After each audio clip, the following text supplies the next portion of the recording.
Hi, my name is Donna Hooker, President of NSM Higher Ed, and this is my view from the forest. Today I'm going to talk about how to make social media work better for institutions. Because higher education institutions are targeting the tech-savvy Gen Zers and millennials as enrollees, the boomers and the Gen X in administration and academic roles must work on how to improve their school's online presence. Over the last decade, social media has provided higher education institutions with the opportunity to disseminate information, showcase what they have to offer, and strengthen their connections with their current and prospective students and alumni. According to a 2019 report by Web Estate Management Solution Equify, Canadian institutions are generating significant amounts of content for their audiences. Close to 50,000 videos uploaded to YouTube, watched over 130 million times, more than 1.8 million tweets, and 5.2 million likes on Facebook.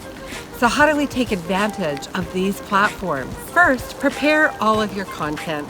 You must have an image bank for all of the graphic needs for your pages. Photos of your staff, your students, and facilities will give your page more authenticity than relying on royalty-free stock images.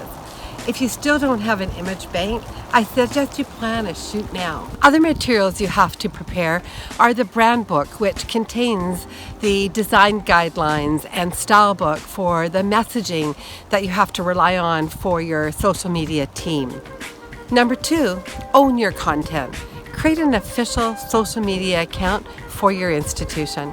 Another tip, assign the task of planning your social media updates to someone who really cares. It's not enough that that person knows the platform. Find out who is also emotionally invested in the institution and genuinely cares for it. Create a social media strategy that is connected to the institution's mission. This includes a social media content calendar that ties with the branding and identifies plans, key dates, events, and holidays. Lastly, reputation management. Social media can help how your institution is perceived online. Prepare a communications plan and have scripts available when dealing with complaints. While social media has become essential to every institution, it's important that universities and colleges have the right tools, strategy, and teams in place to make the digital communications platform work best for them. And that's my view from the forest. Make sure to follow us on social media pages too.